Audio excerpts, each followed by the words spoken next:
Irlanda, Presente, buenos días. buen día. Angélica Mayesca,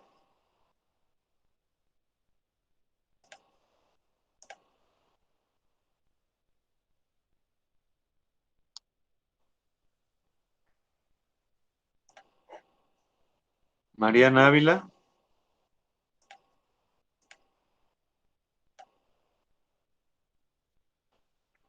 Adrián Baena,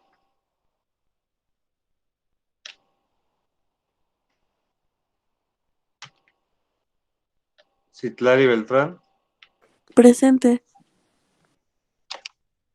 Paulette Campos, Presente.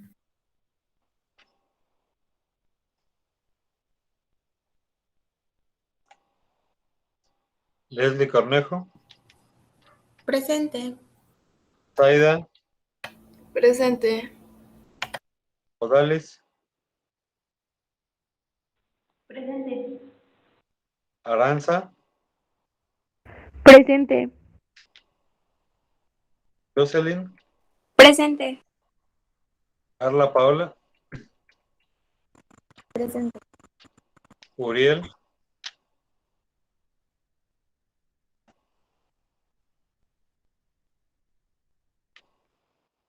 Yendi Anabel, Presente.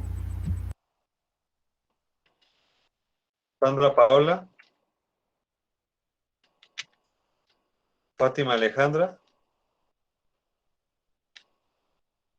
Presente. Vanessa Damaris,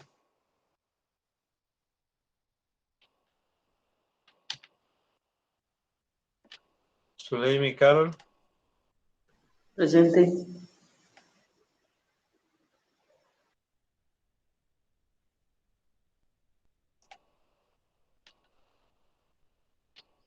Majo,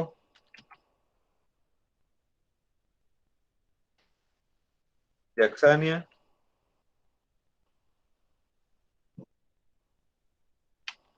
Betviray, Presente. Buenos días. bien, Presente, profe, yo aquí estoy, Yaxani. No alcanzó a escuchar. okay. Fátima,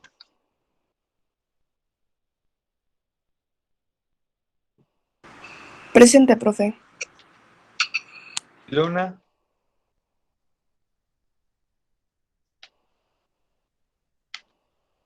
Alondra Lilian, Presente. Aarón, Presente, profe. Liliana Salgado,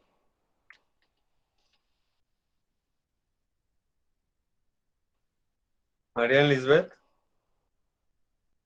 Presente.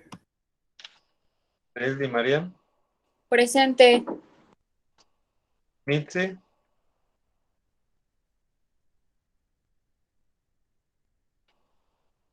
Berenice Zavala, Presente.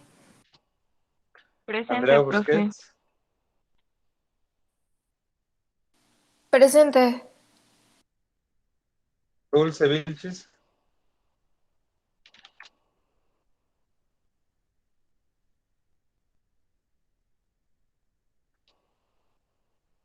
Lisette Brito, Presente. Jimena Muñoz, Presente, buenos días. bien, Velasco Renata, Profe, Presente. Renata me mandó mensaje y me Ya pude entrar, de acuerdo. Es que no me Geraldine, dejaba entrar Ajá. al link desde el Facebook. Me pedía que descargara, no sé, otro navegador y así, pero ya lo copié y ya pude entrar, profe. okay. Paola Ramos, Presente, buenos días. bien, Alejandra La Barrera, Presente. Elizabeth Medina, Presente. Frida Sánchez, Presente.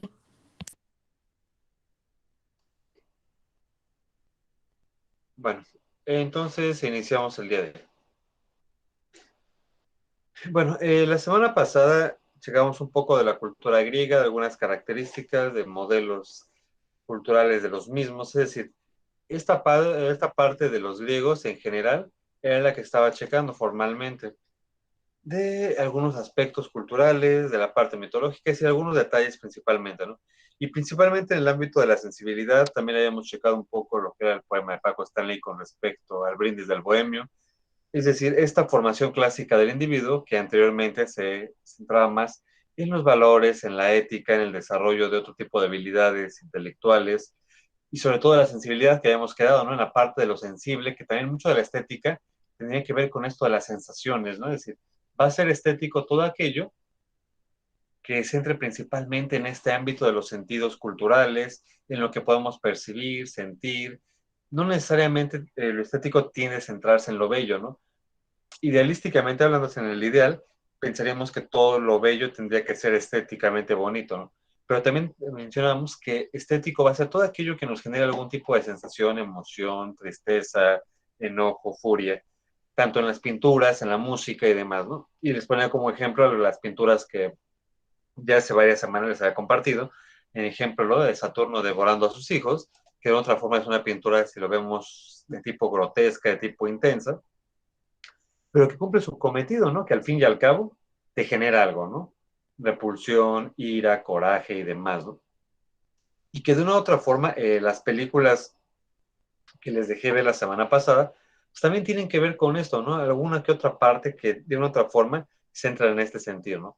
Tanto en la Demacia de los Sueños, que se centra principalmente en una comparación de la Divina Comedia de Dante, dígase el infierno, el purgatorio, el paraíso y demás situaciones, ¿no? Y la otra de Ágora, que de otra forma representa al ámbito femenino en una época complicada, difícil, porque aquí el cristianismo pasa de ser el perseguido al perseguidor. Ya son las primeras épocas del cristianismo primitivo, la iglesia primitiva, en el sentido en que ya encontramos obispos, ya encontramos religiosos y ya encontramos dentro del ámbito cristiano algo común que viene siendo los fanáticos religiosos, ¿no? Es decir, entender la visión del cristianismo en una función exacerbada y demás, ¿no? Radical y como podemos decir en alguna parte actual, de los ultras, ¿no? Es decir, de lo más allá de la fe normal, ¿no? En general, y que de otra forma va a empezar también a darse la llamada intolerancia religiosa, ¿no?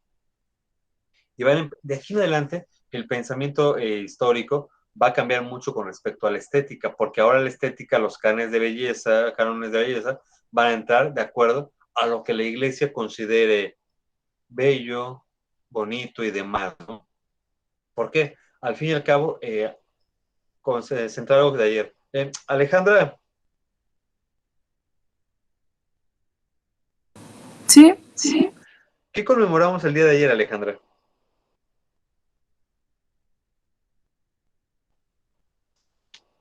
Día de la Raza. ¿Ok? ¿Y eso qué significa?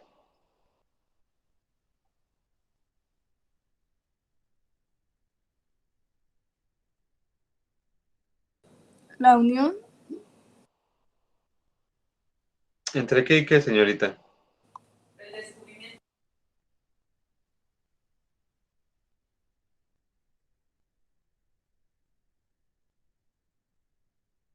El descubrimiento de América. ¿Ok? Justamente, ¿no? El 12 de octubre conmemoramos esta parte, ¿no? Del descubrimiento de América, es decir, o también llamado el choque de dos mundos, de dos culturas, todo lo que conlleva el día de ayer, ¿no? En general. Aquí precisamente hablamos un poquito entonces de esto, de el canon de belleza para una cultura va a ser bien distinto con respecto a la otra, ¿no? Es decir, la imagen que nosotros tenemos ya europeizada de Dios es, la mayor parte de los mexicanos son o somos católicos, cristianos o alguna secta derivada similar, ¿no? Testigos de Jehová, pentecostales, es decir, para partir de este sentido, ¿no? Y para entender en general en qué consiste esto. Paulette, Sí, ¿qué es una secta, Paulette? una secta, Ajá, pues es como un grupo de personas que realiza ejercicios satánicos. o no sé Ok. cómo decirlo. Por ejemplo, ¿alguna secta que conozcas? No, la verdad no conozco ninguna. Gracias. Ok. Aquí el punto, primero, partir de la diferencia entre lo que es una secta y Maestro, una lo religión. que es la herejía entra en la secta. Según la Iglesia Católica, sí. Ok. Y ya para ir aterrizando, porque sí tiene que ver con lo que menciona Tapolet, un poco, Carla, o por lo menos el pensamiento histórico que nos han generado la sociedad. Para que entendamos, religiones en la vida hay poquitas, contadas en general, ¿no?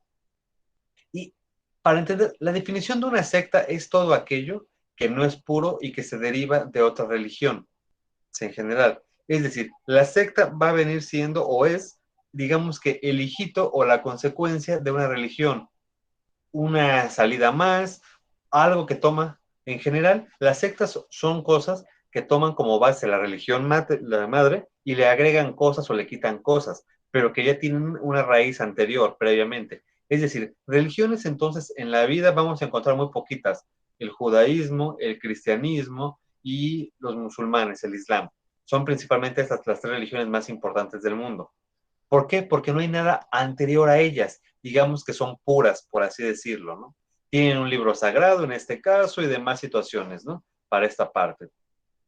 Y para ir aterrizando entonces, por ejemplo, el cristianismo básicamente tiene lo que es la Biblia. Los musulmanes tienen lo que es el Corán. Pregunta, ¿y los judíos cuál es su libro sagrado?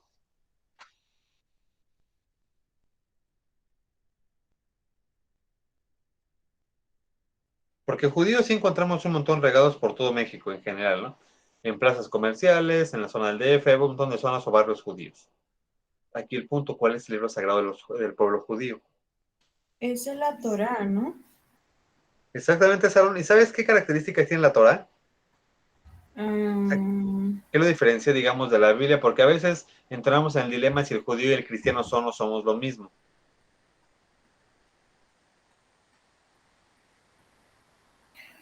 según por lo que he leído, eh, pues contiene como la revelación divina, ¿no? ¿Ok? Para el pueblo judío, sí, para empezar, los tres libros el pueblo los considera la palabra de Dios, ¿no? Es decir, no le demos vueltas, independientemente de la religión que sea, cada pueblo va a considerar que su libro sagrado son las revelaciones de su Dios, aunque una se contraponga a la otra o que sea similar a la otra. Y por ejemplo, los judíos, su libro sagrado, que es la Torah, maneja los primeros 5 libros de la Biblia, o también llamados el Pentateuco. O sea, los que han leído la Biblia normalita, los primeros 5 libros de la Biblia es el Génesis, Éxodo, Levítico, Números y Deuteronomio, ¿no? Estos son los 5 libros que los judíos consideran como la palabra de Dios, el Pentateuco, que Penta pues, es 5, ¿no? Los 5 libros sagrados. Fuera de ahí, cualquier otro culto religioso que encontremos van a ser llamados sectas. ¿Por qué? Porque si hablamos de testigos de Jehová, de pentecostales, de mormones, de todos estos grupos, y no es crítica a la fe de algunos de ustedes, al contrario, pero la secta es algo que ya tiene un antecesor, porque básicamente si checamos a los testigos de Jehová, los pentecostales, a todos estos grupos ahí que encontramos, mormones, toman cosas de una religión más vieja que ellos. Es decir, partes de la Biblia, partes del cristianismo, partes del judaísmo, pero digamos, para entenderlo rápido, no inventaron ellos su religión, toman como base ideas más viejas. En este caso, Testigos de Jehová consideran a Charles Taze Russell como un nuevo profeta que encontró libros sagrados en Estados Unidos, alguna parte similar, ¿no? O alguna revelación de Dios en el siglo XX, siglo XIX, siglo XVIII. Es decir, la secta no vamos a entenderla como algo demoníaco, algo satánico, que los medios así nos lo han manejado, que en Estados Unidos una secta dijo que Jesús los iba a recoger en el 2000 y todos se visitaron en el techo de una iglesia, ¿no? Y así es como hemos entendido últimamente las sectas, básicamente como invocaciones satánicas, ritos satánicos, pentagramas en el suelo, sacrificar vírgenes, cosas medio extrañas, ¿no? Pero en general, una secta, por definición, es la consecuencia de una religión, que toma como modelo cosas de la religión, sí, pero que no es pura. O sea, y si vemos en general, si comparamos los testigos de Jehová, los pentecostales, los mormones y demás, y checamos sus preceptos, sus códigos, sus mandamientos, pues ya existían la mayoría de ellos, más o menos similares en el cristianismo antiguo, ¿no? O en los musulmanes o en el judaísmo. Pero precisamente, o sea, aquí la diferencia es, la religión es lo que se crea de la nada, con libro sagrado, con un Dios nuevo, con preceptos nuevos, y la secta es la derivación de una religión, básicamente. O sea, toma como modelo esto y le agrega cosas nuevas directamente, ¿no? Y de aquí la diferenciación. Y, por ejemplo, al ver la película de Ágora, ustedes se dan cuenta, cuando aparece el cristianismo primitivo, y el cristianismo anteriormente era perseguido por los romanos directamente, donde se les crucificaba, se les apedreaba, y ahora la Iglesia Católica empieza a tener poderío y empieza ahora a perseguir a todos los que piensen distintos de ellos, ¿no? Y encontramos términos que van a tener mucho que ver, infelizmente, con estas religiones, porque tanto el judaísmo, el cristianismo y, en este caso, el islam, son religiones de carácter machista, todas ellas. ¿Por qué? Para entender esta parte. Jocelyn, Sí. ¿quién es la cabeza de la Iglesia Católica, Jocelyn? Usted que va a misa todos los domingos, señorita, a las 7 de la mañana. Pues Jesús, ¿no? Físicamente, ahorita en la tierra, su representante de Dios. El Papa. ¿Ok? ¿Quién es el Papa actual?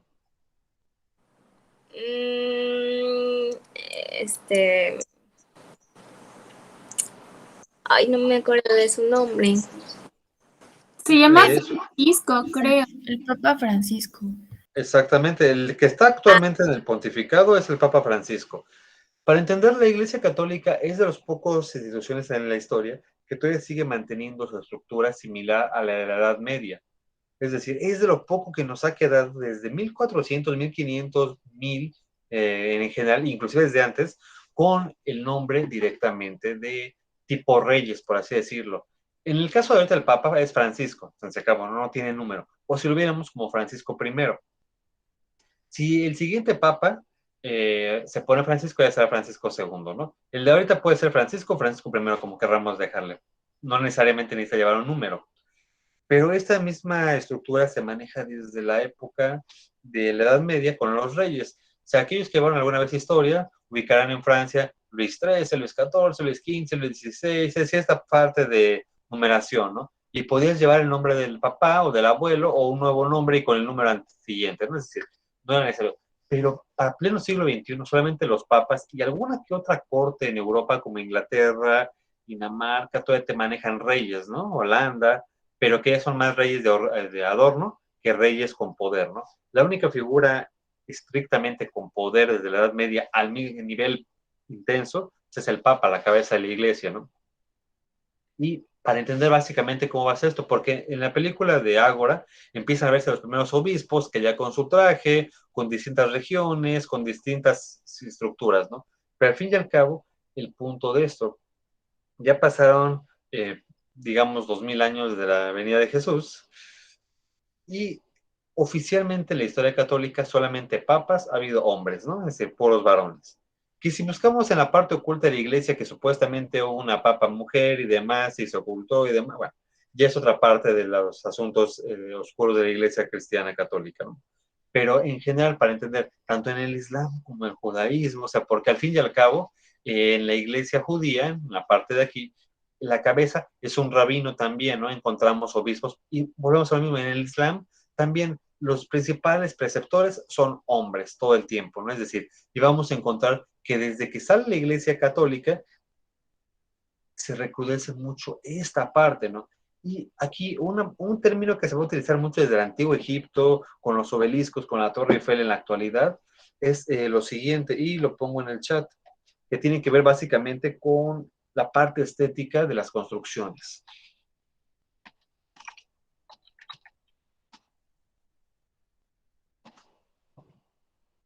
Con respecto a la palabra que está en el chat. Paola, ¿qué significa la palabra? ¿O qué podemos entender?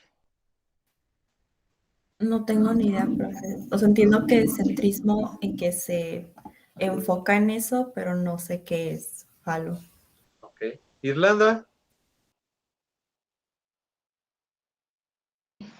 ¿Sí me escucha? Es que se trabó. ¿Sí? Ah, ¿Sí es te como un escuchamos? órgano sexual masculino, ¿no? Exactamente.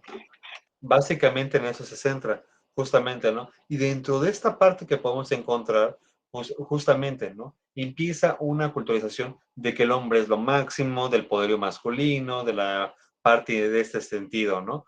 Y viene un choque que con respecto a la parte de las mujeres, que la mayor parte del grupo son mujeres, viene lo que habíamos visto con Venus en su momento, ¿no? Mientras Venus representa la fecundidad, la creación, la vida misma y demás, que es el ámbito femenino, va a venir esta destrucción masiva por el ámbito masculino de violación, de destrucción, de que el hombre es lo máximo, y precisamente viene esta parte del falocentrismo, como menciona Irlanda, que precisamente un falo básicamente es un pene como tal, ¿no? En general, con otro nombre que vamos a entender en la parte biológica, médica y demás.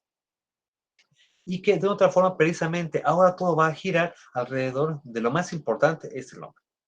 Someter a la mujer y otra vez el hombre, ¿no? Y vemos, si la iglesia como tal representa al Dios máximo en la idea cristiana, que es el Padre de todo, aquí el problema, ¿y por qué nada más hombres? ¿Por qué no ha habido una rotación entre hombres y mujeres como cabeza de la iglesia, no? Algún tiempo un hombre, un papa o una papisa y demás, ¿no?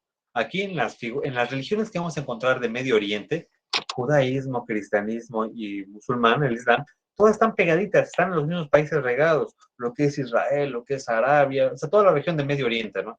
Y en todas se andan matando entre ellas. O sea, no hay semana que no veamos las noticias de que un coche bomba estalló en tal zona, tal situación, ¿no? En general. Pero en lo que las tres se ponen de acuerdo es que el hombre es la cabeza. Se acabó, ¿no? Y aquí vienen algunos conflictos que podemos ver y que precisamente en las de Ágora se recrudecen muchísimo en general, ¿no? Aranza.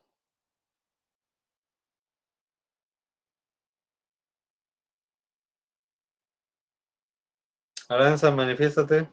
Sí, ¿qué pasó, profe? Aquí luego me siento en Ouija, así toca 3 veces y manifiéstate, por favor, ¿no? Si estás por ahí. Ok, señorita Aranza, pregunta, ¿qué es lapidar a alguien? Pues,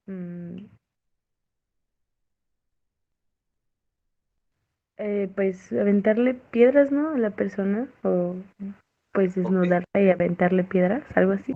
ok, ejecutar a alguien con base a pedradas. Aquí pregunta a la señorita Aranza, si tú Sí. vivieras en el Medio Oriente, ¿qué crimen tendrías que cometer para que te lapidaran viva, como mujer específicamente? El adulterio o algo así. ¿Y esto qué significa en cristiano, en español? Tradúzcamelo. Este, pues cuando te metes con otro hombre o algo así. Exactamente, engañar a tu pareja, en este caso la mujer, al hombre, ¿no? Directamente. Es decir, en Sí. pleno siglo XXI todavía sigue permitido en algunas sociedades del Islam que la mujer sea lapidada viva, ¿no? Matada a pedradas por haber engañado a su marido, básicamente, ¿no?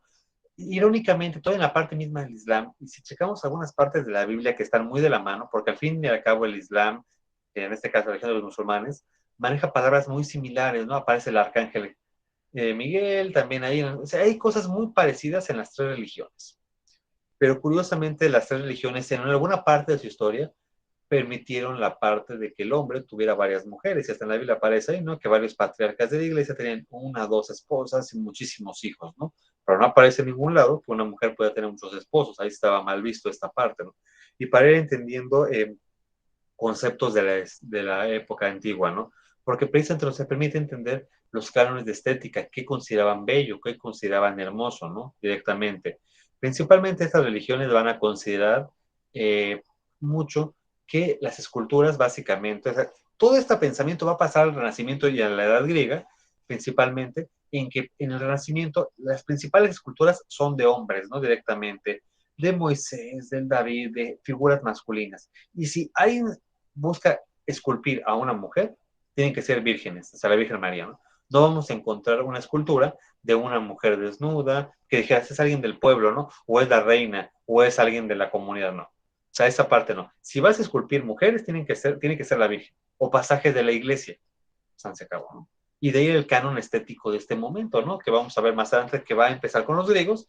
A diferencia, los griegos sí podían esculpir diosas, ¿no? Directamente, Venus y demás situaciones. Pero cuando ya la iglesia aparece tiempo después, yo ya no puedo retratar, decir, qué bella es Jimena, qué bella es Frida, qué bella es Alejandra, qué bella es Sandra. Se borra la imagen femenina, ¿no? Porque se ve como algo deficiente, algún pecado, alguna situación de esas. Solamente si quieres mujeres, la Virgen. Y en algún pasaje de la iglesia, ¿no? Como tal. Es decir, vamos a ver cómo va a cambiar el pensamiento estético hacia esta parte, ¿no? A diferencia de la parte masculina, ahí sí, ¿no? Vamos a tratar hombres, hombres, hombres y figuras de la iglesia, ¿no? Como tal. Es decir, todo va a centrarse en esta parte, ¿no? Y la figura de Ágora va a centrarse muchísimo bajo este canon, formalmente. Señorita Zaida, Sí, dígame. aprovechando que ya va despertando, bueno, medio despierta ya más o menos, pero ahí la llevo.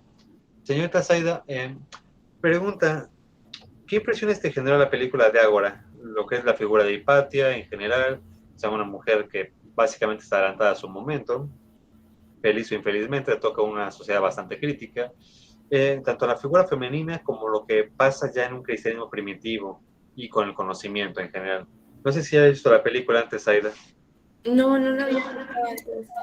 Y realmente me sorprendió al inicio cuando se veía que ella estaba enseñando y no le decían nada.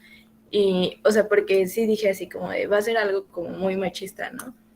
Al inicio, pero no, la tomaban muy bien y por ejemplo, cuando hablaba con los demás, era, o sea, con los profesores o con los de mayor rango, o sea, no la criticaban ni nada, ya hasta después que llega lo del cristianismo y ya como la ven como una amenaza porque siento que, o sea, se dan cuenta de todo su intelecto y todo el poder que puede, el movimiento que puede causar y ya es cuando empiezan a culparla de brujería y de ateísmo.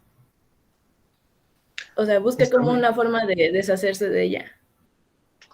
Justamente, ¿no? Y la muerte de Hipatia es muy brutal al fin y al cabo, ¿no? Tanto en la historia como además aparece desmembrada por conchas, por fierros, bueno, por objetos básicamente lacerantes, ¿no? Es decir, pues al principio, o sea, sí realmente, o sea, fue una escena muy extraña en la historia y ha sido muy extraña que las mujeres tuvieran poder, ¿no? Básicamente, que pudieran enseñar y poder cultura, ¿no? Y que aquí podamos ver a esta mujer dando clases con una bola de alumnos allá, de distintos estratos económicos también allá, había gente de más dinero, otros de menos, algunos que después de ser sus alumnos van a convertirse en religiosos, es decir, toda una variedad de personajes interesantes en el futuro de Hipatia, ¿no? Hipatia de Alejandría. Pero que al fin y al cabo encontramos precisamente lo que les pregunté hace varias sesiones, ¿no? A ver, menciónenme mujeres importantes de la historia. Nos cuesta muchísimo trabajo reconocer a mujeres en la historia. ¿Por qué? Porque básicamente no las han dejado. Han sido muy extraño. ¿Sí, Mariam? Algo que me llamó la atención desde que fue transcurriendo la película es que en ningún momento vi a una mujer dentro de la clase con la profesora ni en la biblioteca o así. Exactamente, le acabas de dar un punto brutal a la educación de casi más de 2000 años de historia en la humanidad, ¿no? Las mujeres tenían prohibidísimo ser educadas, porque no se veía que una mujer... Primero empezamos otra vez a ideas muy misóginas en general, y ejemplo, una frase muy desafortunada de la antigua Grecia es la siguiente, la pongo en el chat, para que calibremos en general lo drástico que cómo se veía la mujer, ¿no? En la antigua Grecia, que era una época un poquito de más de cultura.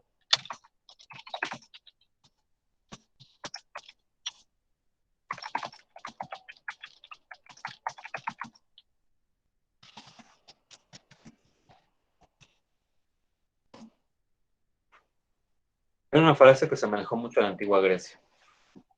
Bastante desafortunada, bastante misógina, bastante pesadita. Si ahorita la manejas, como tal, medio mundo te anda sapeando en la calle, ¿no? Pero fue una máxima por toda la historia de la antigüedad, ¿no? La mujer es un ser de cabellos largos, pero de ideas cortas, ¿no? Es decir, bajo este parámetro, y que lo que me choca muchas veces, que en general, no específicamente a alguno de ustedes, ¿no? Sino como está tasada o estaba tasada por fuera la carrera de cosmetología, ¿no? Le vas a dar clase a las Barbies. ¿Y por qué? Ah, pues nada más por niña bonita te toca en clase ahí, pero no leen. O sea, bajo el parámetro de que en otras carreras se tiene la idea de las y los alumnos de cosmetología, ¿no? O sea, si te toca en clase darle a las Barbies, o sea, tú nada más ponlas a pintar algo bonito, maquillarse y ya. Y luego, sí, pero no les exijas. ¿Por qué? Porque no puedo. Es decir, en pleno siglo XXI todavía tenemos esta misma condonación, ¿no? Aquí. Sí, a ver, espérame, están estudiando una carrera, no quiere decir que nada más vienen a maquillarse, ¿no? O que van a aprender nada más a poner sombras, o sea, nada que ver. Ya yo creo que con el semestre que ustedes ya llevan ahorita en la carrera, yo creo que algunos, o sea, ya se dieron cuenta en general, si no es que la mayoría, que, no, que la carrera no se centra en eso, en verse bonitas, verse bonitos, ¿no?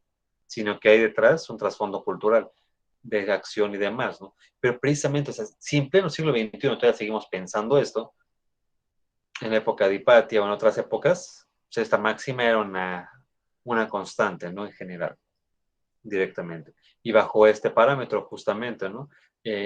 ¿Hacia dónde va la idea? Lisette. Sí, dígame.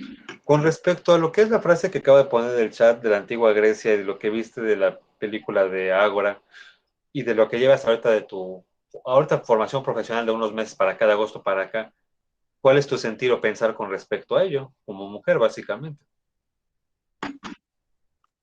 Pues una que no tiene nada que ver, que sí se me hace como una frase muy machista. Y pues creo que mm, yo lo he vivido en vida propia esa frase porque la mayoría de la gente que me rodea no sabe ni siquiera de lo que se trata mi carrera. Entonces nada más es así como que, estudio cosmetología, vas a cortar el cabello, te vas a dedicar a pintar el cabello. Es así como que, no, o sea, sí va parte de la belleza, pero no es eso, ¿no? Entonces, lo he vivido mucho en el aspecto de que las personas o la gente se acostumbró a las carreras de antes, que licenciatura en Derecho, psicología o esas carreras que sobresaltan un poco más en la sociedad, y esta al ser una carrera nueva está como un poco más denigrada en cierto aspecto por no ser conocida, o sea, por el miedo a lo desconocido, no saben el valor o a todo lo que absorbe esta carrera. Exactamente, Lisette, justamente todo lo que es nuevo da miedo, literalmente, ¿no? Lo desconocido, y al dar miedo lo criticamos, lo señalamos, y lo que pasa con la película y con Hipatia, ¿no? Es decir, una mujer que piensa, echa el agua bendita, ¿no? En automático, quítala, elimínala, sácala y demás, denóstala, humíllala, exhíbela y todo lo que le pasa, ¿no? Porque básicamente toda la vida de la humanidad fue criada bajo este pensamiento. O sea, si ahorita a ustedes les cuesta trabajo y muchos cuando comentamos, no, yo trabajo con tal grupo, ¿no?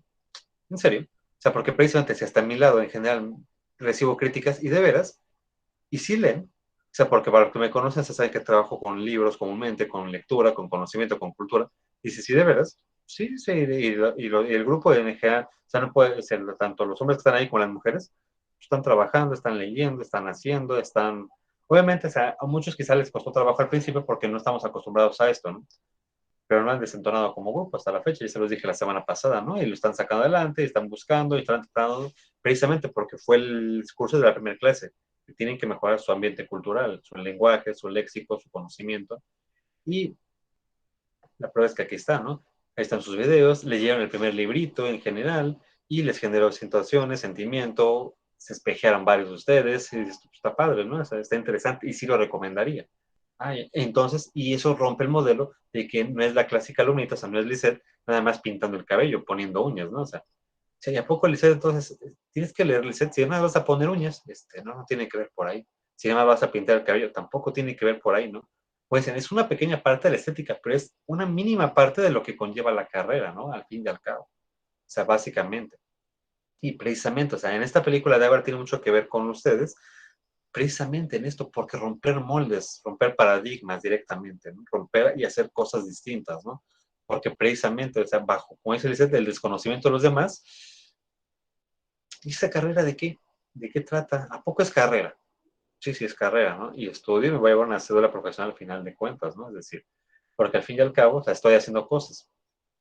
que van a fomentar el conocimiento. Y precisamente lo de Hipatia, como dicen, no hay mujeres en la clase. Porque precisamente, o sea, Hipatia tenía la fortuna de que su familia la apoyaba en su momento, su papá y demás, pero era un garbanzo de a libra, ¿no? Como tal. O sea, no era común, porque la mujer históricamente en la humanidad fue criada y enseñada y educada para esta parte, ¿no? De tener hijos, tener hijos y tener hijos y estar en su casa, se acabó. Y Hipatia es una mujer muy inteligente, brutalmente inteligente, más inteligente que todos los hombres que están a su alrededor, porque manejaba la astronomía, o sea, directamente, ¿no? Aquí pregunta, Carla, Diga, ¿diferencia entre astronomía y astrología, señorita Esquivel? astronomía y astrología. Sí. Ay, bueno, la astrología, que yo sepa, es más como de las estrellas, el espacio y todo eso. Y la astronomía, no sé, no tengo idea. Okay. Ambas tienen que ver con astros, básicamente, ¿no? ¿Sí, Marian? La astronomía es una ciencia y la astrología es una creencia.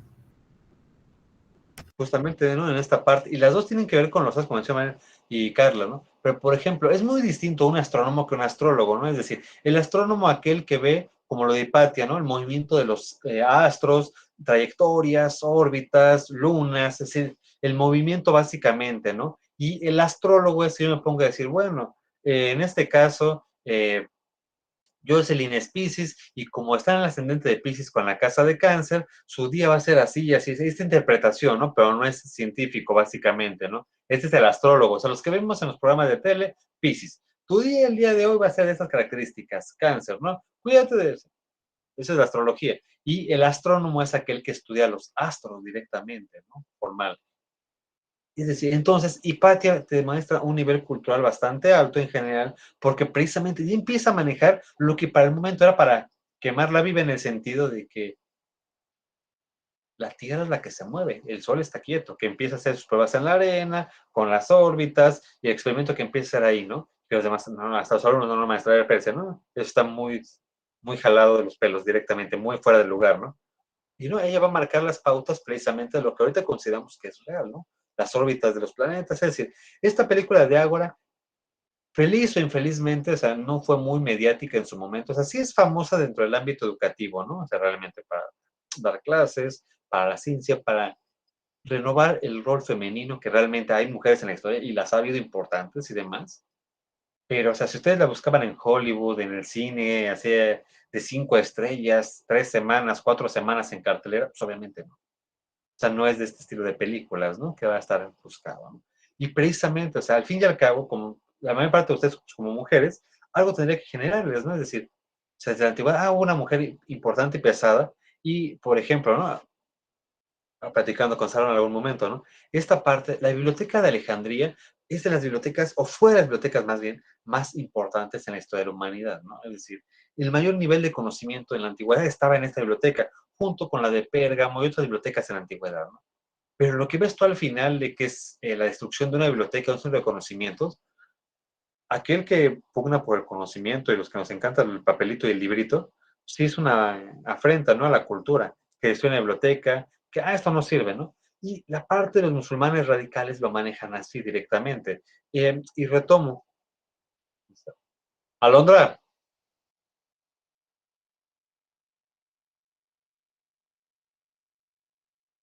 Sí. señorita Alondra, pregunta, recuérdame, algo que acabo de decir hace como 20 minutos en clase. ¿Cuál es el libro sagrado de los musulmanes?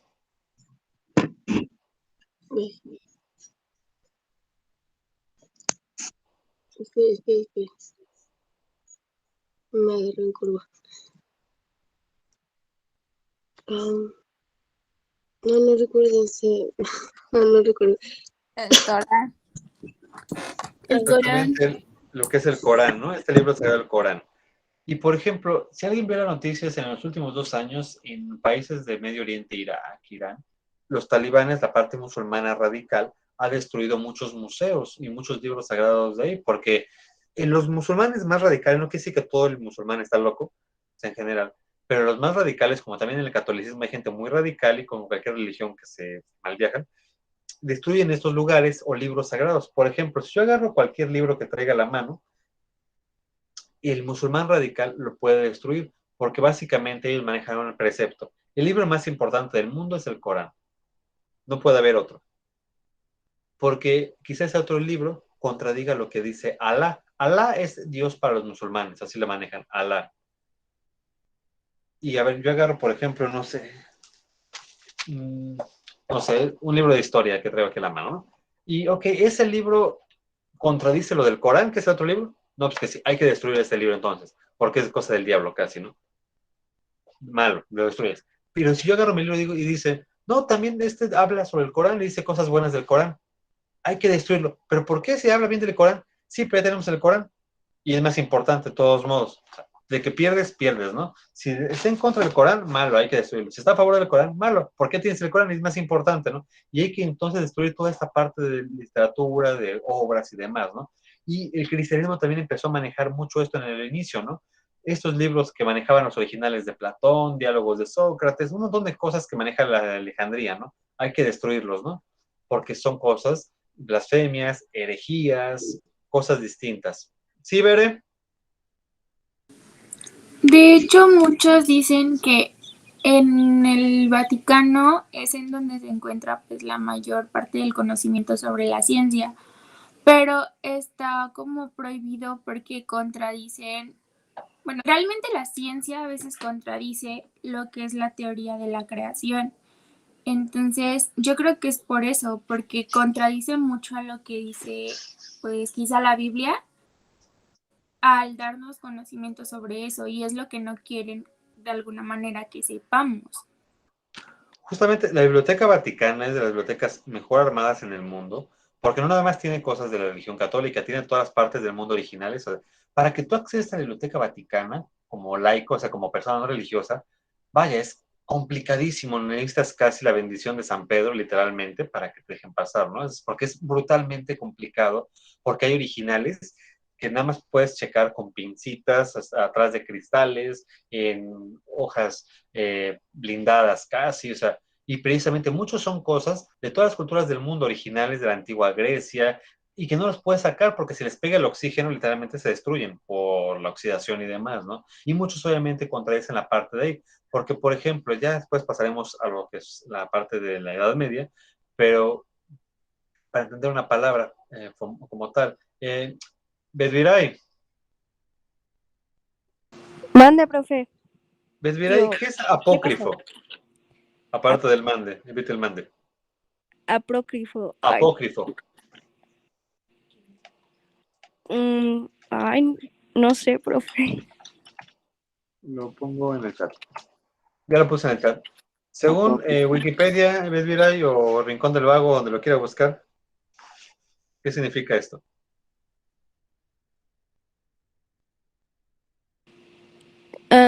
Que no tienen una base. ¿De qué tipo? O sea, aterrízamelo más. Una base histórica. Ok, parte de ello. Carla. Pues según Wikipedia no le va a hacer tal cual. Ok. Según tustareas.com, ¿qué significa? Dice que no es considerado por la iglesia como de inspiración divina. Ah, ok. O sea que no es auténtico, pues. Como dice Carla, ¿no? Según San Wikipedia, que no, según la Iglesia Católica, que no es considerado por inspiración divina. ¿Por qué? Si hablamos en la parte del libro de la Biblia se considera que es la palabra de Dios, por lo menos así nos han dicho toda la vida, ¿no? Son las revelaciones de Dios para esta parte. Y aquí el problema, en la antigüedad, o sea, la Biblia la entendemos en dos partes, Antiguo Testamento y Nuevo Testamento, son los dos pedazos. El Antiguo Testamento te habla antes de la vida de Jesús, básicamente, ¿no? Desde la creación del universo, el Génesis, todo este rollo, ¿no? Adán y Eva, las 12 tablas de Moisés, el diluvio, las primeras tribus de Israel, todo este show. Y el Nuevo Testamento ya te habla de los evangelios y de la vida de Jesús, ¿no? Los 4 evangelios, los hechos, el Apocalipsis y las cartas, ¿no? Es decir, después de que Jesús vino a la tierra, en esta parte. Pero la iglesia antes tenía un montón de libros sagrados y quiso crear su compendio, porque la Biblia es un compendio, básicamente, ¿no? Como una antología de los mejores libros de la Biblia. Es originalmente lo que podríamos decir que es la Biblia. Pero el punto de esto es, ¿y cuáles metemos y cuáles no vamos a meter a la Biblia, a este compendio, ¿no? Se le encargó la chamba a un fraile, a un religioso, San Jerónimo. Le dijeron, tú vas a escoger cuáles son los buenos y cuáles son los malos para esta parte.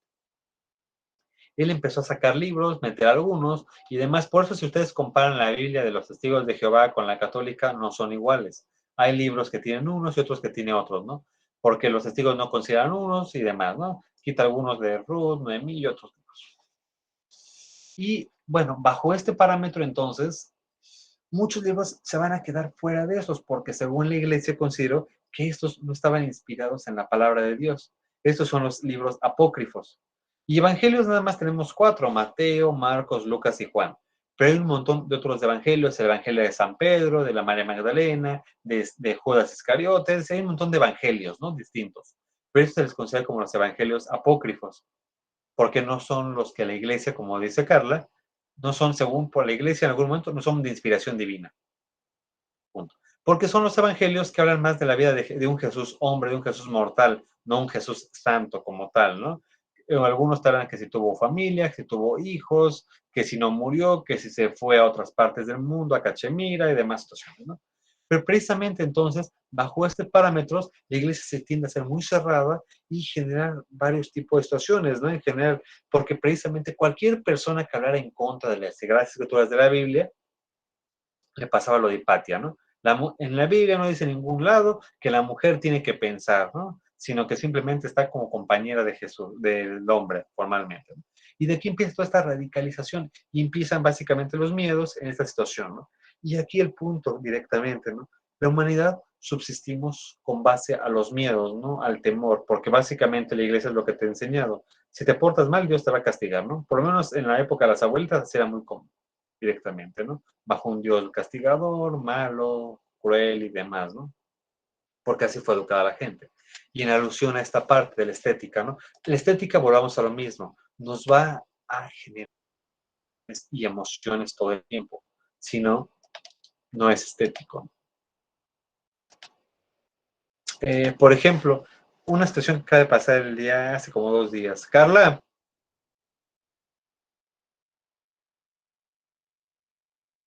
Dígame.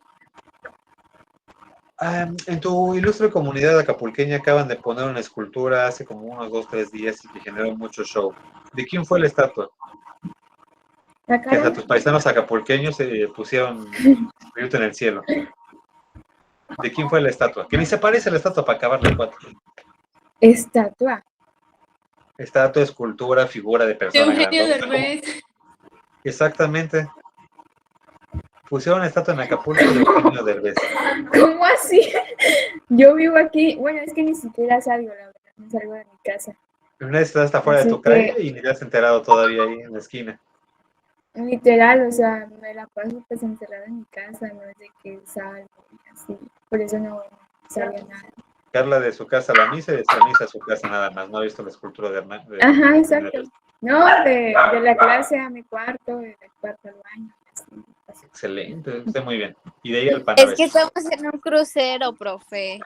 Cruzo para mi cuarto, cruzo para mi cocina. Lo de Sandy, tal cual. Lucita. Pero bueno. Ok, justamente, ¿no? Es decir, se puso la estatua de Eugenio Derbez hace algunos días en Acapulco y el cuate no es acapulqueño, hasta donde yo sepa. O sea, ahorita está sacando una serie, no sé en qué plataforma, que se llama Acapulco, justamente Eugenio Derbez, ¿no? Y ya de repente le sacaron su estatua al cuate. Y mucha gente en Acapulco empezó a quejarse, ¿no? Literalmente, porque aparte la estatua está fea, o sea, físicamente no se parece mucho, está muy exagerada los rasgos, así como que no sé, ¿no?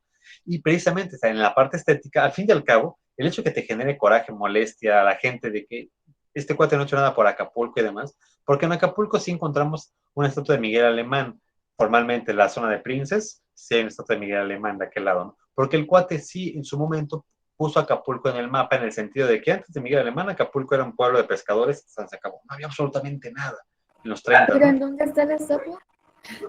La de Eugenio Derbez no sé en qué parte esté. O sea, yo nada más vi la nota y algo como hotelito cerca de ahí. Supongo que, quiero creer que está cerca de la costera, no sé en qué parte. Pero, o no sé si está en la zona Princess. La voy a porque se ve en buscar. hoteles, ¿no? O sea, pero, o sea, Miguel Alemán dice, bueno, tiene su razón de ser, ¿por qué? Porque metió industria, fomento a Acapulco y demás cosas, ¿no? Pero precisamente todo lo que nos genere algo es estético, al fin y al cabo. Que tenemos la idea de que tiene que ser bonito o bello, ¿no? O sea, en general. Y también a veces las cosas nos generan miedo directamente, ¿no? Y bueno, de favor, vean lo siguiente y en un momento continuamos en la sesión. Les comparto y para que escuchen el siguiente video y véanlo y vemos impresiones en un ratito más.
Continuamos.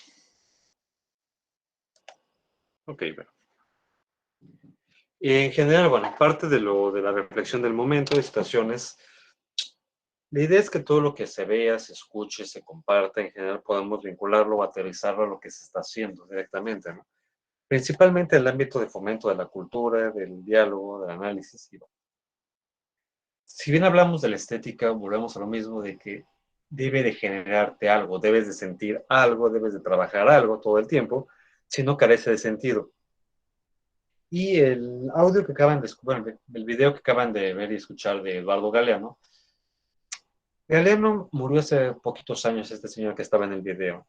Fue uno de los escritores uruguayos más importantes del último siglo, porque precisamente se dedicó mucho a ser muy ácido, muy crítico con respecto al capitalismo, al militarismo. Siempre estuvo del lado de los pobres, de los desarrapados, de estos marginados sociales, porque al fin y al cabo, para que ustedes tengan una idea, México, la última vez que tuvimos un presidente militar, México, el último militar que estuvo en la silla presidencial, fue Manuel Ávila Camacho, perdón, en los 40s.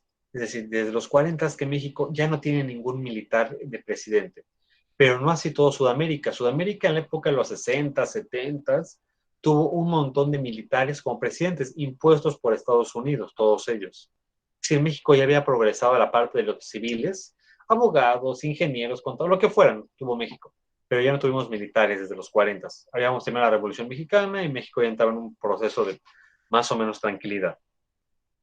Sudamérica no.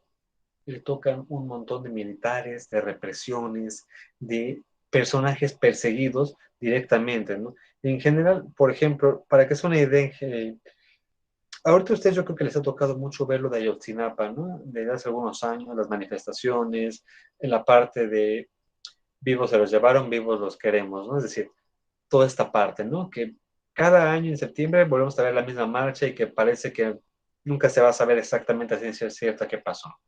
Tenemos un montón de desaparecidos en México a cada rato, ¿no? Tenemos un montón de situaciones ahí.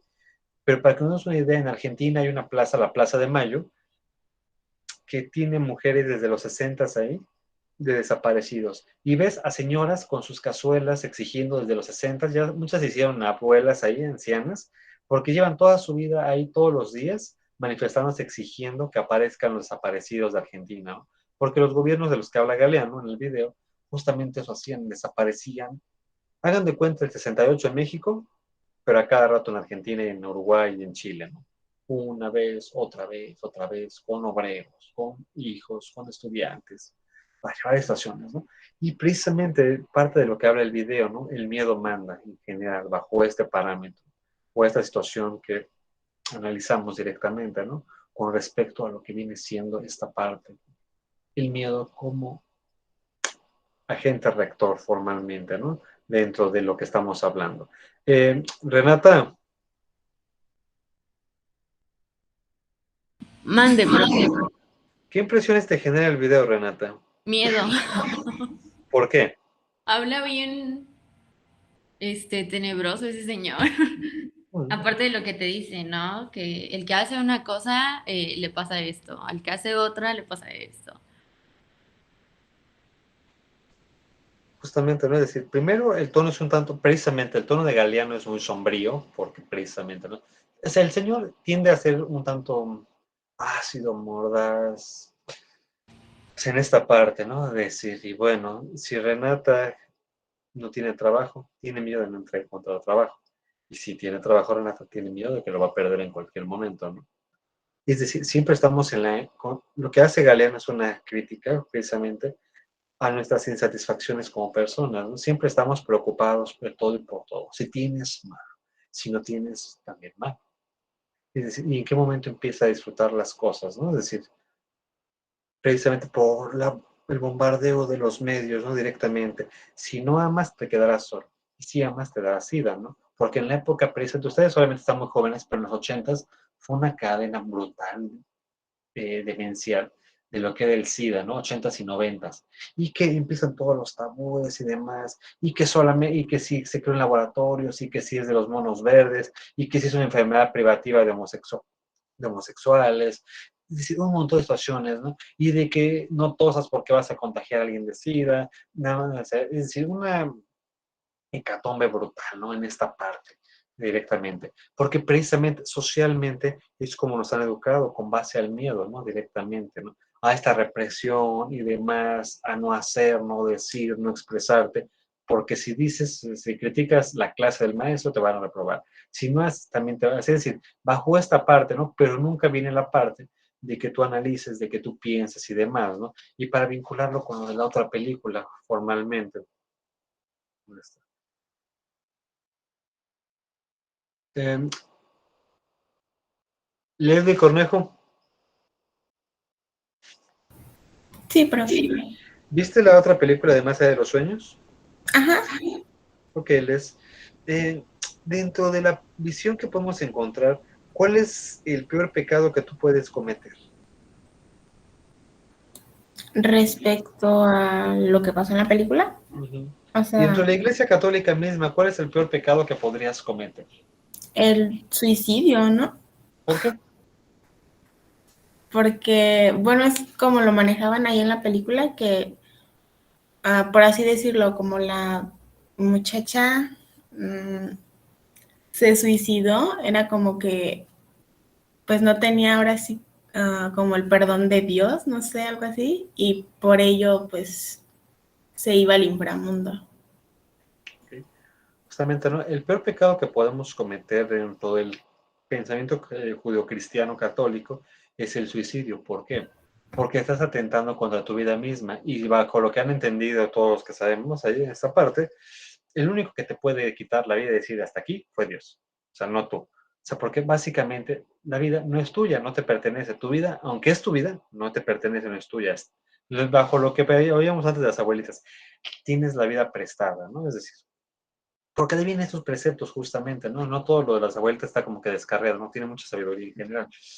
¿Por qué? Porque precisamente, o sea, tú te diste la vida, no. Entonces tampoco te la puedes quitar, o sea, directamente como tal, ¿no? Y muchos preceptos van manejando esta parte, ¿no? El peor pecado que puedes cometer después del asesinato es el suicidio directamente, ¿no? Atentar contra tu propia vida. O sea, atentar contra la vida es lo peor que puedes cometer dentro de la visión religiosa, ¿no? Tanto matar, porque a un tercero, como matarte a ti mismo, ¿no? El suicidarte. Porque precisamente si alguien alguna vez vio las películas del Hobbit, las de Señor de los Anillos, esta parte, hay una parte que Tolkien, quien es el autor del Señor de los Anillos, maneja un montón, es de los personajes o de los escritores literarios más complejos que hay, porque tiene un nivel cultural brutal. El señor es de las personas más inteligentes que ha habido literariamente hablando, Tolkien, porque crea culturas, crea lenguajes, crea formas de vida para los elfos, enanos, orcos, wargos, trasgos, hobbits, gente de la Tierra Media, elfos, todos que están aquí. Todos tienen un lenguaje, códigos, preceptos, genealogías y demás. Y precisamente en una de las partes del libro, o sea, del Hobbit, formalmente cuando Bilbo puede matar a Gollum, a Sméagol, dice que no lo mató. ¿Por qué? Ya empieza a platicar con Gandalf. Dice, lástima que no lo mate. Justamente, lástima. Qué bueno, porque tuviste lástima, tuviste piedad. Porque precisamente hace el planteamiento. Tú puedes dar la vida, ¿no? Entonces tampoco te apresures a quitarla. Si no puedes dar algo, no puedes quitarlo, ¿no? Porque precisamente toman mucho de las filosofías orientales en esta parte del libro. Tiene un montón de filosofías, tiene de los anillos. Están varios pasajes ahí mezclados. Y precisamente, ¿no? Entonces, si tú no puedes dar la vida, tampoco puedes quitarla, ¿no? Y bajo esta parte estética de lo que genera, precisamente Renata mencionaba, ¿no? Pues te genera como que cierto miedo, cierta idea, porque también la música te va generando esta parte, ¿no? Los tonos que van ahí, las fotografías, la parte sombría, precisamente el escena de Galeano, el tono de voz que maneja directamente muy pausado, ahí, ¿no? Esta parte lúgubre, porque precisamente te habla de los miedos del ser humano, de lo que era el capitalismo, de que dicen los medios, o sea, por ejemplo, o sea, ahorita el canon de belleza que encontramos, oye, de un rato para acá, históricamente es esta mujer güerita, azul, figura torneada, hombre fuerte, alto y demás, ¿no? Los medios nos van bombardeando de un montón de situaciones de estéticas, ¿no? Es decir, así tendría que ser el canon de belleza. Y lo que Galeano hace la crítica aquí en el video, ¿no? Los gringos en los 70s tenían miedo del poderosísimo país de Nicaragua. partiendo desde esta parte, entonces, ok. ¿Dónde está? Lucita, Sandra, ¿Qué pasó? deja tu tercer almuerzo de la mañana y contesta lo siguiente, Lucita. Lucita, ¿qué sabes de Nicaragua, Lucita? ¿De qué o qué? Lo que te suena de Nicaragua, ¿cómo es? Tú que vas de vacaciones cada quincena allá a Nicaragua, ¿cómo es? No, no sé, profe, la neta. Le ando fallando ahí. Sí, yo sé, te puedo preguntar de Portugal, de Francia, pero por esto de Nicaragua ni los pelas. Ok. Justamente, ¿no? Es decir, lo que le pregunto ahorita a Sandra. Precisamente a Estados Unidos les vendían la idea de que Nicaragua, este país violento, agresivo, que avanzaba como con el comunismo, y los gringos viendo la tele en los 70s, se imaginaban a los nicaragüenses como demonios, socialistas y demás, porque era lo que los medios te bombardeaban. Cuando dice Galeano, cuando en Nicaragua, este país miserable, descalzo, que venía de un terremoto, de guerras, y que en todo el país de Nicaragua solamente había 5 elevadores en todo el país. O sea, ese país miserable te iba a poner en jaque al poderosísimo Estados Unidos. Entonces, como se lo vendieron a la gente. Como dice, y la gente que ni siquiera sabía dónde quedaba Nicaragua, se sentía con miedo, ¿no? Porque los medios es lo que te hacen. Precisamente en esta estética, el miedo es una forma muy poderosa de la estética, ¿no? Es decir, aquellos que, por ejemplo, ahorita que ya estamos cerca de Día de Muertos y de Halloween, no sé quién de ustedes sea fanático o fanática de las películas de terror. Pero precisamente a eso vas al cine, ¿no? A que te asusten. Dices, no, esta no me asustó. Ah, la sangre se veía chafa. Ah, no hay trama, ¿no? Pero precisamente vas, pagas para que te asusten. Literalmente pagas por una sensación. O si voy a una película romántica, pago para que me hagan llorar de la emoción, de la alegría. O una película de comedia, también son de sensaciones. Al fin y al cabo, estamos sujetos al bombardeo de fuera, ¿no? Y buscamos, básicamente, ¿no? Vas a una obra de teatro y sientes y percibes y te genera, ¿no? En esta parte. Como por ejemplo cuando les puse el video de Antonio Banderas, ¿no? Directamente sientes algo, ¿no? Y no puedes decir que te están engañando, porque precisamente yo no puedo ir en la fase digna de, sí, pero Banderas no es el fantasma de la ópera. Yo sé que no es un actor y me está engañando, ¿no? Precisamente la actuación es un personaje. Se mete en el personaje y actúa y te genera sensaciones, sentimientos. Y precisamente en la antigua Grecia la parte estética era esto, ¿no? De las tragedias, las comedias, del teatro, de Edipo, de lo que hablamos la semana pasada de Edipo, de la esfinge y demás cosas, ¿no? En esta parte que hablábamos del personaje, ¿no? Es decir, te pones ahí, no quiere decir que te están engañando, pero precisamente ahora en los medios, si viene este engaño directamente, de venderte una Nicaragua violenta, brutal y demás, ¿no? Es decir, lo de los medios que vemos, ¿no? Como tal, o estos cánones de belleza, que, por ejemplo, para esta parte, ¿dónde está? Uriel. Dígame, profe. Uriel, descríbeme, ¿qué tienen o qué imagen representan los videos de reggaetón o de banda actualmente? Pues actualmente pues ya sale el artista, pero antes salía como con una mujer como que en traje de baño, pero, o sea, con calzón y corpiño, para así es, porque corpiño son el de las niñas. Ok. ¿Y qué tipo de físico representan los hombres y mujeres de estos videos, Uriel? O sea, como los estereotipos que siempre han estado manejando, el hombre cuadrado y guapo y la mujer súper delgadísima con una figura y así. Exactamente, ¿no? Es decir, estos cambios de esta idealización. Y por ejemplo, si lo veíamos en los comerciales de alcohol de antes o de cigarros, creo que ya no eran comerciales de cigarros como tal como antes, te ponían fuma Marlboro y del Marlboro aparecía un Ferrari atrás, gente con éxito, güeritos, ojo azul, como es Uriel, hombres grandes, mujeres estilizadas. Y si yo voy a la calle y veo mis amistades, si el 1% de mis amistades cubre ese prototipo, son muchos, ¿no? Es decir, voy hacia afuera y lo que volteo, nada que ver, pero lo que te manejaban ahí directamente, ¿no? ¿Quieres tener éxito? Fuma Marlboro, porque los demás, los que fuman Marlboro o los que toman tal tequila, tal marca, son así, bonitos, güeritos, ojo azul y demás, ¿no? Y tú empiezas a generar esto, ¿no? Y si, por ejemplo, yo que doy clases en secundarias, en prepa, universidad, ves el estereotipo de mis alumnos y ninguno cubre ese prototipo, o más o menos uno que otro en general, ¿no? Pero la mayor parte, pues no. Pero el bombardeo es el ideal angloamericano, anglosajón y demás, estas situaciones, ¿no? Es el ideal gringo, ideal europeo, ¿no? Y ahorita en los videos ya aparecen un poco más población latina, ¿no? Muchas veces. Pero aún así también bajo cánones de belleza de cuerpos esculturales, ¿no? Como tales. Y ahorita, bueno, conexión libre, bueno, el traje de baño y demás. Es decir, ¿no? Bajo este parámetro. Ideas muy disociadas, ¿no? Pero precisamente también eso te genera alguna sensación. Yo quiero ser así, yo quiero verme así. ¿Por qué mi pareja no se ve así, no? Entonces, o sea, básicamente, o sea, aquí podemos ver el poderío que tienen los medios de comunicación ante esto, ¿no? Y Galeano lo ejemplifica, ¿no? Desde esta parte, desde la ignorancia. Porque, por ejemplo, bueno, bajo el siguiente parámetro. Leslie Marian. Dígame. ¿Qué era el socialismo, Leslie?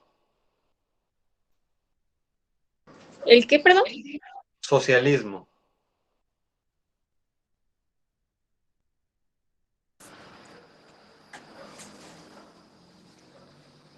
Es...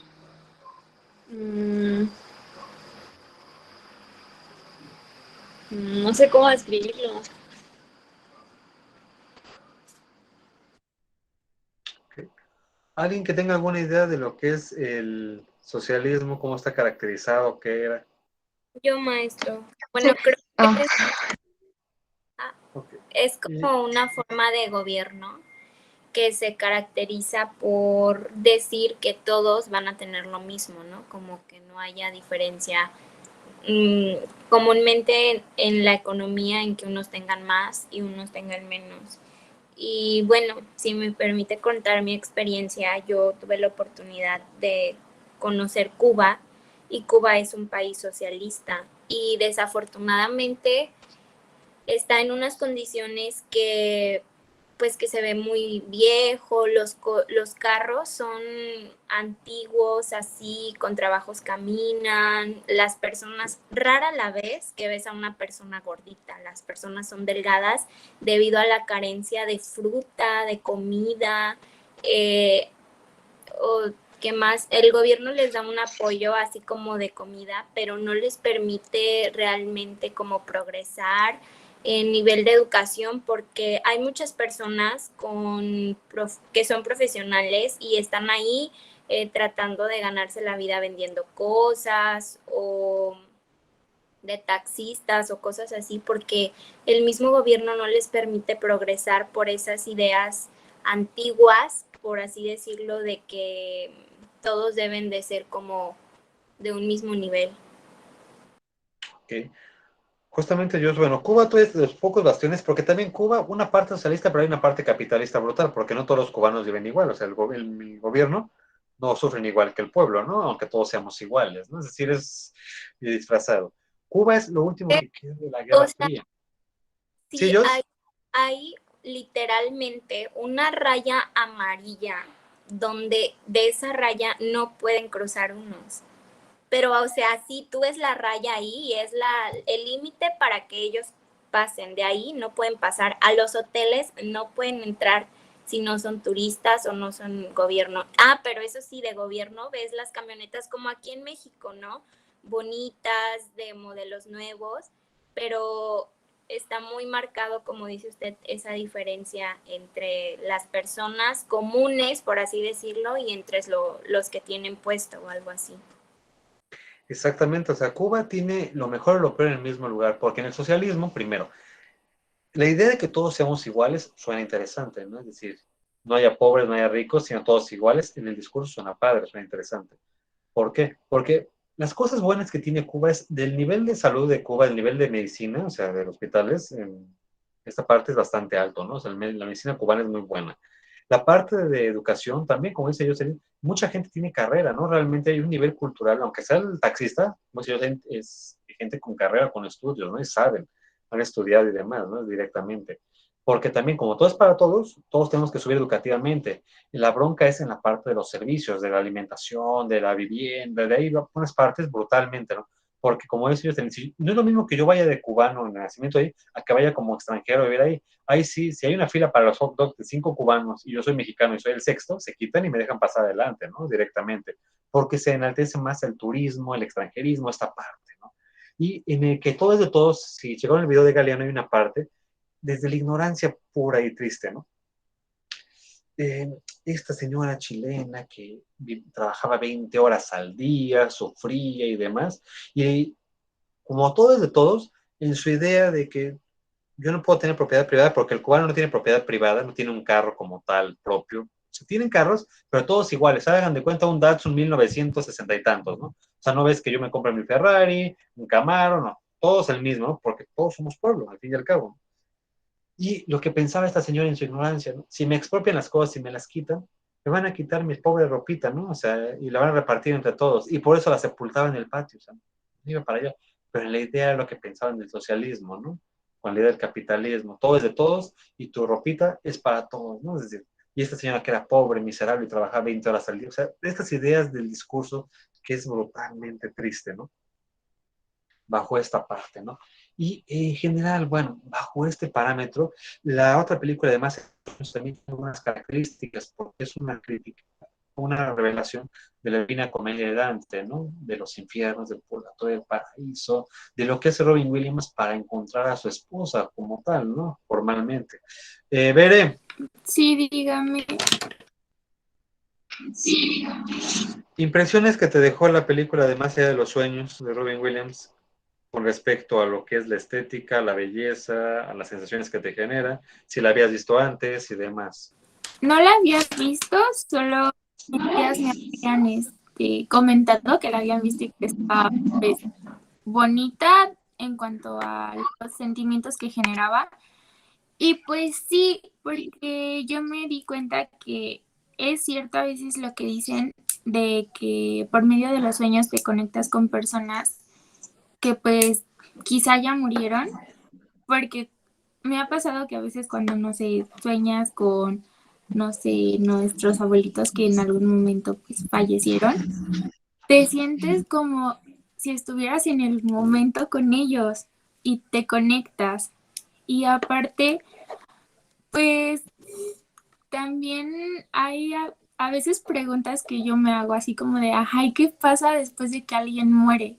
Entonces, también ahí nos muestra cuando él muere, cómo ve como su muerte, cómo lloran por él, su funeral, cómo sigue de alguna manera viendo a las demás personas, el cómo también se pone como mal de ver cómo su esposa pues ya estaba muy como deshecha por perder a sus hijos y después perderlo a él.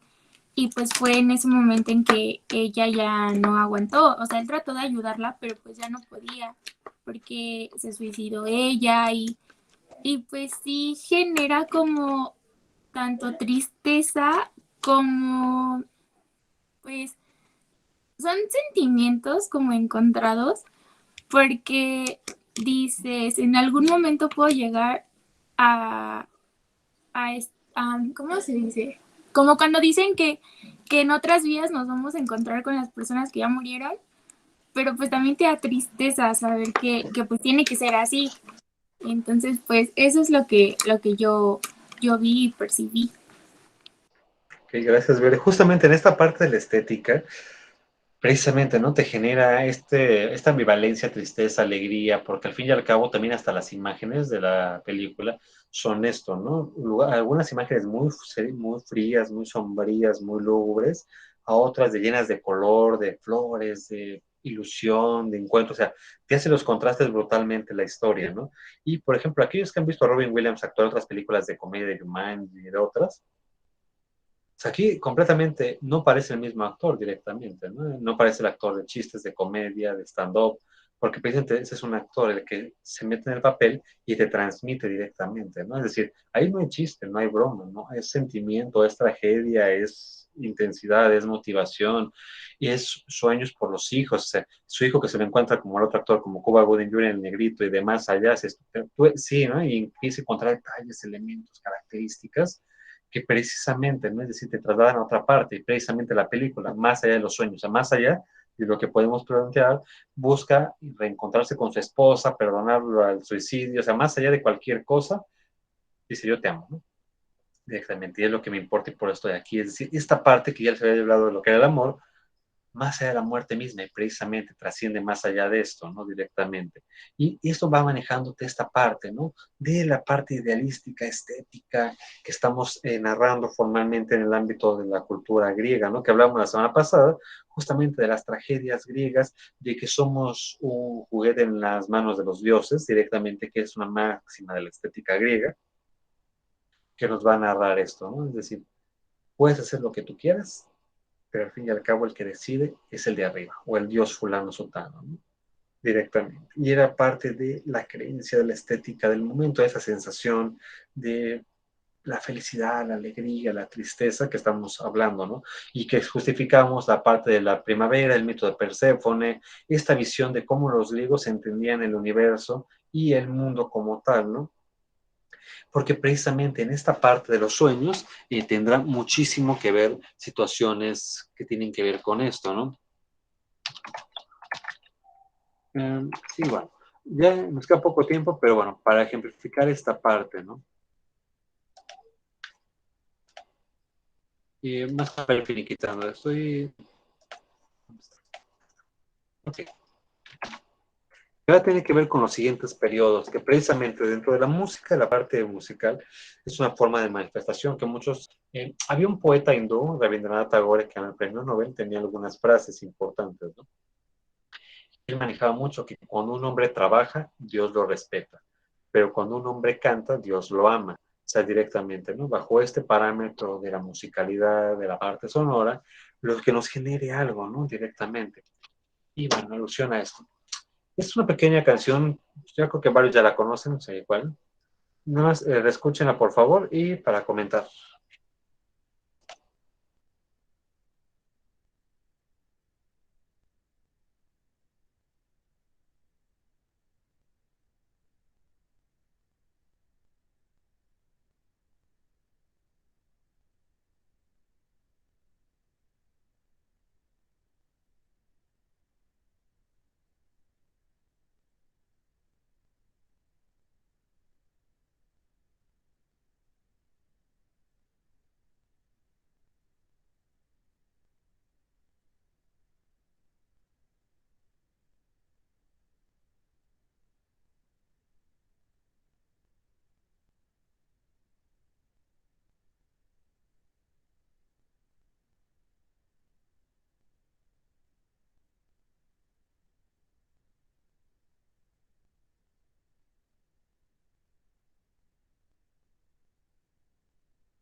Continuemos.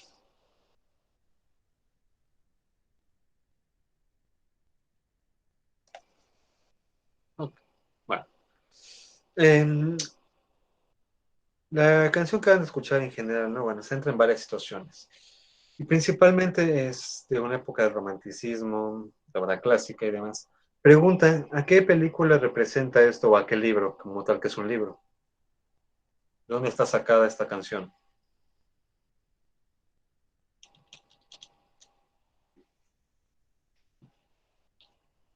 No es un libro de Los Miserables, es una película. Exactamente, Liz, justamente. Es de la obra de Los Miserables de Víctor Hugo. Como tal, libro de literatura clásica de Víctor Hugo, Los Miserables, ¿no? Es un libro bastante gordito, pero muy, o sea, brutalmente intenso el libro. Se ha hecho ya muchas películas en la historia de ellas. Esta es la versión más reciente con Hugh Jackman, el Wolverine, Russell Crowe, que es el gladiador, Anne Hathaway, que es la que está aquí, o sea, varios actores de renombre, ¿no? Importantes. Y justamente, ¿no? Es decir, esta también se ha hecho en musicales. O sea, antes de la pandemia todavía estaba en musical hace algunos años en la Ciudad de México. Literalmente es un musical brutalmente intenso, porque la película también es un musical, nada más que una cosa como obra de teatro verlo en vivo y otra en la película, ¿no? Y es brutalmente intenso, ¿no? En general, literalmente, si no lloras en el musical, es que estás muerto, ¿no? Porque es la música, la parte sonora, las representaciones, es decir, es demencialmente intensa la obra.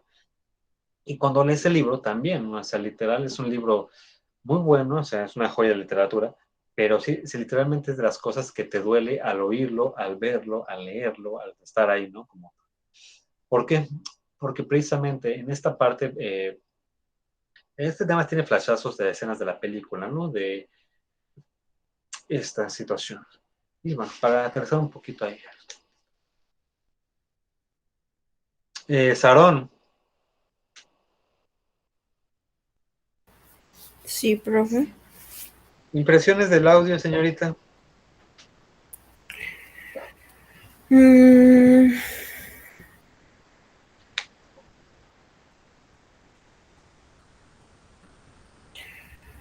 Creo que, o bueno, siento que habla como un desamor. Lo que probablemente sienta alguien cuando no funciona o no, ajá, no funciona con otra persona, ¿no? No hay química, supongo. Ok. Aquí, bueno, la película principalmente esta parte se centra después de que ella la corren del trabajo, le inventan cosas, sufre muchísimo para mantener a su hija, o sea, ahí, literalmente, ¿no? O sea, tiene, en el libro es brutal porque tiene que vender su cabello, tiene que prostituirse, tiene que vender sus dientes, literal, para esto, ¿no? Y aún así sufre y sufre porque todo el mundo la explota, le ve la cara, o sea, por eso es la obra Los Miserables, porque la obra te duele muchísimo por la miseria francesa de la época y demás, ¿no? Y esto es casi antes de morir el personaje de Anne Hathaway, ¿no? Que soñé un sueño, literalmente, ¿no? Yo soñé que era feliz, que era alegre, pero pues todo se le complica y demás, ¿no? Y literalmente la mujer da la vida por su hija, ¿no? Por sacrificarse por ella y demás, ¿no? Y aún así, ¿no? O sea, la obra realmente es muy dramática en general, ¿no? Con esta parte. Y es lo que trata de transmitir, ¿no? En esta parte. Soñé un sueño directamente, ¿no? Y bueno, parte de esto, entonces, el teatro va a ser algo importante que se va a desarrollar dentro de la parte escénica, la parte cultural que tenemos, ¿no? Y bueno,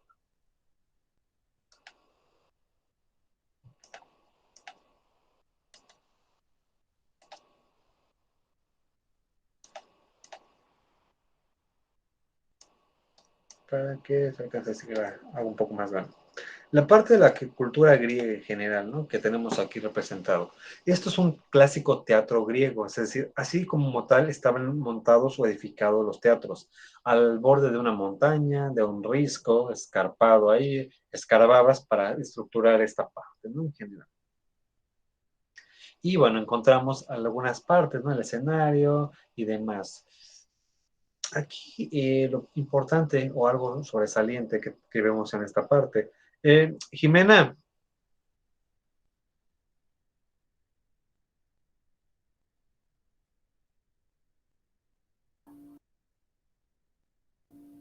Sí, sí.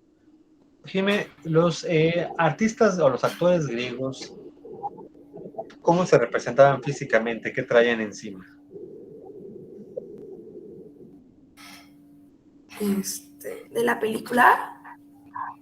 No, en un teatro griego como aquí, como se ve en la diapositiva. Tú cuando salías a actuar en el teatro griego, bueno, en este caso comúnmente eran hombres, no mujeres, pero ¿qué traían encima en su vestuario? ¿Cuál era la parte característica? Es que no me sale nada, Nick. ¿Ya se ve la diapositiva para los demás?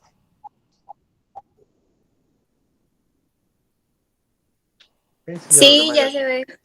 Okay. Ay, sí, porque tengo fallas de internet, entonces no me sale nada. Ok, bueno, es una imagen de un teatro griego en el que aparece, ya salió. Ok. ¿Los griegos cómo actuaban o cuál era físicamente que se ponían encima principalmente? Se ponían una máscara, ¿no? Que para... Exactamente, Liz, justamente. Precisamente, ¿no? Principalmente actuaban con una máscara, como tal, ¿no? Con alguna característica. Y yo creo que de ahí, por ejemplo, en el WhatsApp, no checo.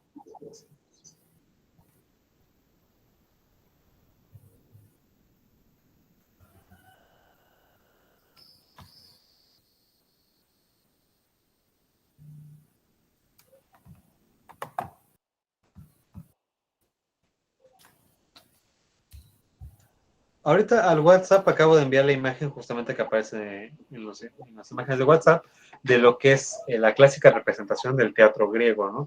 Las dos máscaras, la tragedia y la comedia, ¿no? Que siempre vamos a encontrar esta parte, la máscara sonriendo y la máscara triste, ¿no? Que van a ser los dos principales géneros del arte griego, de la estética griega en esta parte. Pero precisamente, ¿por qué es una máscara? Porque oculta tus emociones reales, ¿no? Porque tú eres el personaje, te debes al personaje al que está actuando aquí directamente, o sea, no eres tú, es el personaje que actúa de esta parte, o sea, porque volvemos a lo mismo, no puede decir, me está engañando Juanito que está actuando, no es él realmente el rey. Obviamente dice que no es el rey, es el personaje que se imbuye en ese momento, ¿no? Directamente de esta situación que estamos representando o ejemplificando, ¿no? Y la parte de la tragicomedia, la tragedia y la comedia van a ser los dos géneros más intensos. Tragedias que son para que sufras, para que llores, para que sientas esta parte intensa, o las imágenes de la comedia griega, ¿no? También de la alegría, de la risa y demás. Y a veces se mezclaban en esta parte, porque si hablamos en el ámbito literario, vamos a encontrar algo similar a esto.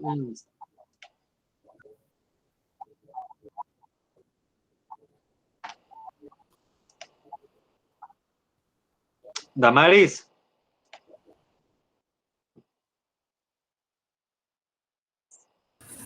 ¿Qué es un patiño? ¿Un qué, perdón? Patiño. No sé, profe, pero lo voy a buscar. Bueno, ya lo busqué y dice que es un término cultural para indicar un espectáculo. Ok, ahí sí, pero específicamente el personaje del patiño, ¿qué es? Porque pues, todos actuamos en una de teatro, pero no necesariamente yo tengo que ser el patiño, puede ser otro el patiño, puedo yo ser el patiño. ¿Qué función tienen los patiños?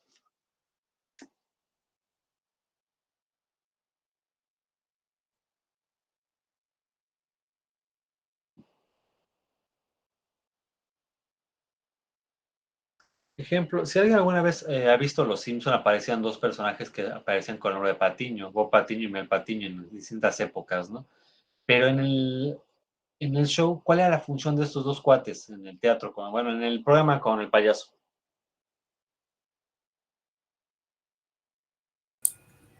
Pues es aquel al que utilizan como para hacerle burlas, o también puede ser un personaje secundario. Justamente, el patiño es el ayudante del cómico en una comedia. El patiño es el segundo, el que recibe los pastelazos, le pegas, te burlas de él. Ese es un patiño justamente, ¿no? El ayudante del cómico o el ayudante del principal, o el payasito de la obra, directamente es el patiño, ¿no? Directamente. Y en las películas siempre encontramos al patiño, que es el amigo del protagonista, el cuate que es el chistoso, el gracioso y demás, ¿no? O la amiga chistosa, que dentro de la obra o de la película es como que chistosito, ¿no? Directamente. Y precisamente es un patiño en las obras de teatro, justamente, ¿no? Y en la parte de la Grecia antigua y en la Edad Media, siempre había el personaje chistosito de la obra, ¿no? Como, y precisamente los Simpsons, no es que se piden Patiño, Bob y Mel Patiño. Patiño es el rango que tiene en el trabajo. Es el patiño del payaso, porque si alguien ve las caricaturas, es el que me tiene el cañonazo, el que le daban el mazazo, el pastelazo, porque esa es tu chamba, justamente. Yo voy a lucir como cómico contigo. Tú recibes los zapes, las burlas y demás, y jamás te puedes ponerme al tiro, ¿no? Jamás, porque ese es tu rol de patiño, justamente, ¿no? Y lo vemos a veces en los programas de comedia, que está el protagonista y el cuate que baile, hace los chistes y demás, ¿no? Es decir, por ejemplo, si alguien alguna vez, o sea, infelizmente el programa es medio corriente, ¿no? Pero si alguien alguna vez ha visto al Capi de TV Azteca, que ya lo agarraron de todo y por todo, cualquier cosa, tenía su programa, no sé si todavía en la noche de la Resolana. Y él era el principal y tenía otros cuates de su equipo, a veces salían, que era el que se burlaba de ellos o el segundo, ¿no? Esos son los patiños justamente, ¿no? El que ayuda al cómico principal bajo este parámetro, ¿no? Es decir, y bueno, precisamente entonces, bajo los trasfondos religiosos de la película y demás, yo estoy viendo varias de sus infografías y demás, tienen que ver en este sentido, ¿no? Como tal, de que justamente la de Ágora representa o ejemplifica el rol femenino importante, ¿no? Es decir, como esta parte. Y es a lo que voy, ¿no? Como tal, que la mayor parte aquí es en la carrera, no nada más con mujeres, sino como futuros licenciados en cosmetología, que se les reconozca, ¿no? Como tal, que ya se quiten esa imagen social, tanto en la mesa como fuera de ella, el grupo de las Barbies. ¿Por qué? Pues porque son caras bonitas, pero no leen. Y luego, o sea, no es cierto, ¿no? Yo puedo dar fe de esa parte que no es cierto, en esta parte, o sea, más allá de que sean agraciadas físicamente, o sea, es secundario. Trabajan, piensan, leen, estructuran y jalan el trabajo, ¿no? Como tal. O sea, esta parte, ¿no? Y precisamente hay que ir empezando, o sea, directamente. Obviamente que, como decía hace rato, ¿no? O sea, que la gente, los de afuera, no conocen su carrera y no importa que acaben la carrera, siempre por fuera va a haber críticas, ¿no? Es decir, tú te educaste para poner uñas, no es cierto, pero bueno. Y eso ya es bronca de ellos, ¿no? De ustedes, ¿no? Pero precisamente que ejemplifiquen que realmente están trabajando, están estudiando y que saben lo que están haciendo. Y que no nada más es, como probablemente se decía, por ser una cara bonita, tienes el trabajo. O sea, no tiene nada que ver con eso. Me lo gané, mi título, mi cédula y demás, y mis calificaciones. Y en función va eso, ¿no? Y bueno, espero que ya hayan conseguido el libro del Momia de las Abejas y que empiezan a leerlo, ¿no? Como tal. Vuelvo una semana más, les diré las actividades específicamente, ahorita me interesa más que empiezan a leer la historia, ¿no? Que se centra en la época revolucionaria mexicana, en el norte del país, Coahuila y demás situaciones. O sea, es también un libro a la mexicana, igual que el anterior que leyeron, el de Panchito y el del tío Tacho, ¿no? Pero bajo este parámetro, entonces. Okay. Y bueno, para ir cerrando entonces, el día de hoy. Alex.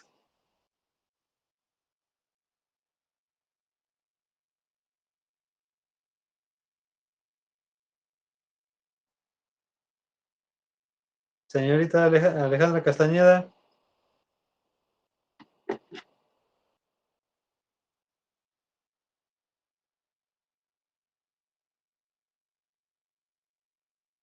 Creo que anda por.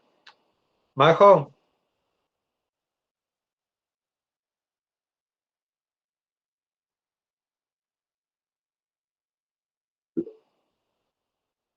Ok, ya con eso.